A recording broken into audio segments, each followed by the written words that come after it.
What's up, Jets fans? Welcome to the latest edition of Jets Latest, where you get the latest on the Jets, Jets. I'm your host, the spitting statistician Dane Martinez, and today I want to get into, like it says, new energy at Jets camp, new talent at Jets camp, and new roles at Jets camp, even for the head coach. But before we get into that, as always, I want to thank the over 3,400 of you who have subscribed to this Jets Latest channel. We are becoming one of the biggest, brightest, best Jets channels out there. So tell a Jets fan friend to tell a Jets fan friend. And thank you for watching these videos, liking these videos, and engaging with me in the comments. As always, I will read some of them out at the end of the show. And if you are new to Jets Latest, where have you been? Click on that button to join or subscribe. We are building a community here as more and more people are starting to get excited about the potential of the 2026 green and white now that training camp has begun. One of those people who is also excited this year is Garrett Wilson. Listen, he said at the microphone, as a team leader, it feels different this year. It just does.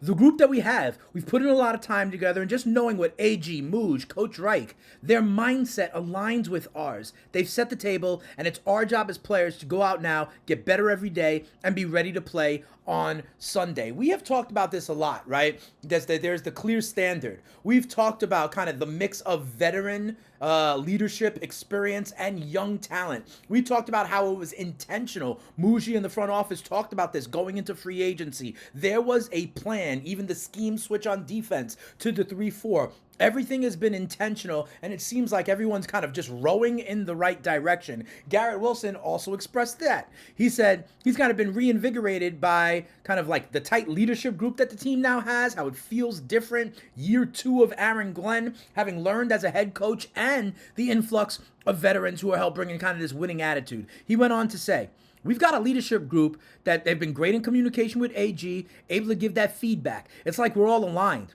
We've got some guys in there that really get this thing. These guys in the room, we've got experienced guys that have no association with the past few years. They have a different way of seeing things. It's been really valuable for guys like me and Brees to hear their thoughts, how they go about practice or lunch or in the locker room. You don't realize it, but that makes a difference 100%. They're bringing this winning mindset, winning energy that we are trying to latch onto. And remember, most people think we're going to be a little bit more dynamic, but in the last 4 years, in Garrett Wilson's entire career, they have failed to score over 20 points a game. They have failed to be better than 24th in scoring offense, right? Garrett Wilson is a stud, skill-wise, but we've talked about it here on Jets Latest, okay?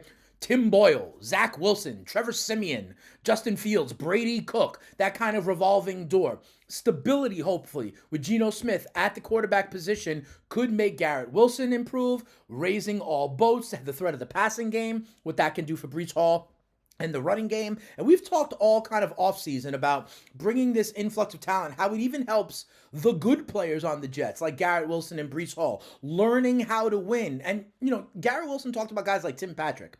Tim Patrick is not going to blow you away stat-wise, right? But he's been through the wars. He's seen what winning looks like, right? We always talk about Demario Davis and Minka Fitzpatrick, right? And Harrison Phillips. But even a guy like Joe Asai, who went to the Super Bowl with the Cincinnati Bengals, right? Having that experience, and we've seen more and more analysts as we get into the summer talking about the impact of that. Garrett Wilson truly does believe it feels different. The chemistry, the feeling is there, and I think that is a good sign. But it's not just energy that's going to do it. There is new talent in the building as well. And for that, we go to the unicorn, the number 16 overall pick, tight end out of Oregon, Kenyon Sadiq, who is going to be a very important weapon, in my opinion, for this Jets offense, right? Everybody was blown away with the 4.39 speed, the production he had in college, right? But now that he's practicing and up close, even his head coach, Aaron Glenn, is really impressed with what he can do and how Frank Reich may be able to utilize him in this offense. Aaron Glenn says, man, he's big. He's 250 pounds, and we know he runs a 4.3 40, and he has really good hands. We plan to utilize him in a number of different ways to match him up with the other tight ends we have. It's really exciting. He's going to be a huge weapon for us, and I'm looking forward to how we're going to utilize him. Remember, last year and in years past recently, tight ends have been on the scene 2 years ago. Brock Bowers with over 100 catches.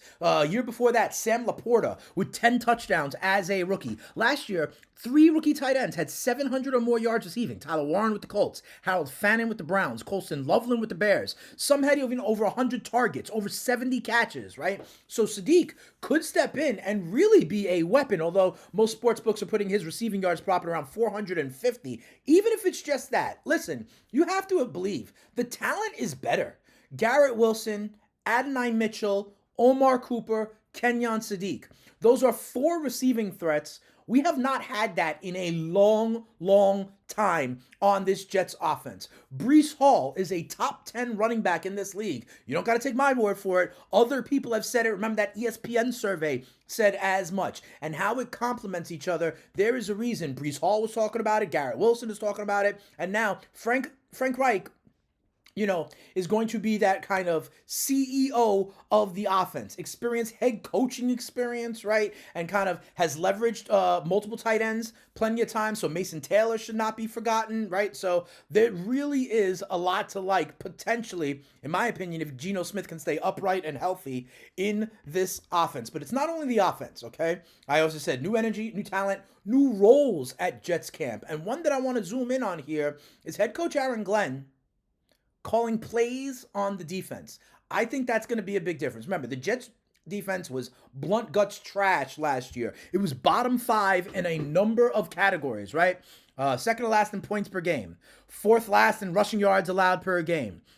Second least sacks. Second least pressures. 3rd least quarterback hits. And of course, the turnovers just weren't there. 0 interceptions. We're dead last in turnover margin, right? Promoted, Steve Wilkes got fired, right? But Aaron Glenn is going to call the plays. We're moving to a 3-4, and I think we're going to play a little bit more man scheme, okay? When Aaron Glenn was in Detroit, they played man 60% of the time, the highest rate in the NFL. If you're a fan and you're a regular at Jets Latest, you know I make this comparison all the time. What I think is important, talking about the alignment that Garrett Wilson was saying, is that they have organized the roster to be able to do that. Tall, lanky corners in Stevens, A.Z. Thomas, bringing in Deshaun Wright. Moving to the 3-4, right? Getting edge-setting ends on the rush in the 3-4, like Osai and Enagbare. Then you got your pass rushers that can come in, like number 2 overall pick Bailey Will McDonald, who, by the way, I don't know if you've seen him, looks yoked up, bigger and stronger this year. A much more stout defensive line to stop the run, okay? Trevondre Sweat, David Onyemata. They are organizing, and Aaron Glenn says he likes calling the plays because, quote, when there's an issue on defense, I can quickly fix it because I know the defense like the back of my hand. And it feels really, really good to be able to coach everybody and be really specific on how I want it to go. And the players responding feels really good. I've missed doing that. And remember, he's going to have his thumbprint on the defense. And that is really important only because Frank Reich is now freed up to be able to coach the offense and kind of be the leader, the head coach of the offense. Again, the intentionality, the synergy on all of this. So I do believe there is definitely an escalation, or as Shannon McLean would like to say, the Glennaissance in year 2. Glenn has even reflected about where he needs to get better as a head coach in year 2. So between Garrett Wilson saying it feels different, between someone like Kenyon Sadiq being a new weapon to add to these young weapons we have, between Aaron Glenn now having the personnel to call his defense and put his thumbprint